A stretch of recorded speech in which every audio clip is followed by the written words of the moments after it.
Confucius once said that a journey of 1,000 miles begins with one small step.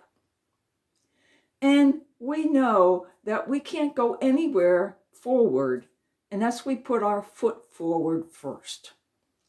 And if you ever watch a little child who's just beginning to learn to walk, we'll see that they get up and they fall. But they get up again and they stumble and fall again. And it's a process of teaching the body to gain its balance. And eventually the child will stand up, put one foot in front of the other, his balance will control him, and he will begin to do the amazing task of walking. Mankind has always walked forward. And when Neil Armstrong landed on the moon, the first thing he did when he got off the ladder and put his foot onto the moon, he said, "One small step for man, but one gigantic step for mankind." And we see that we can't move forward in our life unless we do that.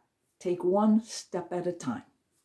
And sometimes, like the child, we fall over and we even fall backwards, but we always have to keep moving forward. And our life is just a series of forward progressions, one step followed by another. And what those steps lead us to is a journey of our life. And what is our life journey going to be if we don't set some goals to follow? We have to have an end to which we work for. We have to have an end for which we take all those steps. And the end has got to be something that's got to be profitably, beautifully, full of goodness and love and truth. And our end of life is the goal to be with God forever in heaven. And it's only done by one step at a time. We fail so many times in life. We fail because we don't see, we don't hear, and we don't pay attention to the message that God gives to us in every single one of our days. He speaks to us in every way, from the time we get up to the time we go to bed. He talks to us through his nature. He talks to us through one another. He leads us on his way, and his journey to him was through his Son. Jesus came to us to be our way, our truth, and our life. He is the journey that we have to follow. We have to follow in his journey. And his journey wasn't always easy. His journey landed him on a cross. But his cross gave us salvation. He gave us hope. And we had the hope in the resurrection. And when Jesus rose from the dead, he showed us that there was conquest over death. There was conquest over darkness, that he was the light of the world, and that we are to follow him. So no matter where we go in our journey, no matter how dark it becomes, always know that we have the light to follow if we follow him. And the journey will be worthwhile, because eye has not seen, nor ear has it heard of the marvels that are prepared for us in heaven.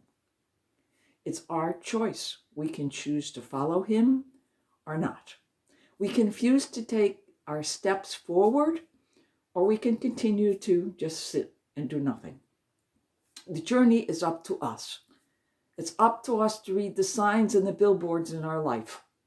And they're all there, pointing the way to the future of the love of God, who loves us above all things. So, don't be afraid to take the steps. The famous poem of the footprints in the sand is a perfect example of how we must look at our footsteps.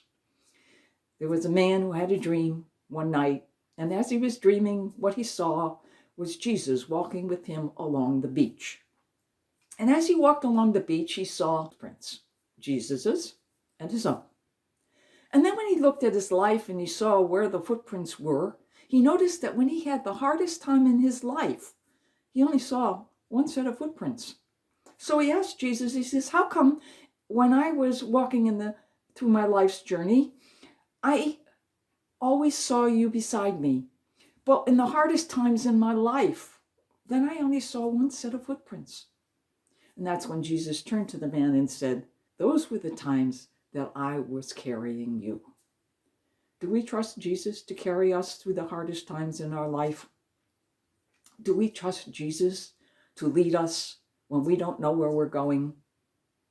It's up to us to let him carry us.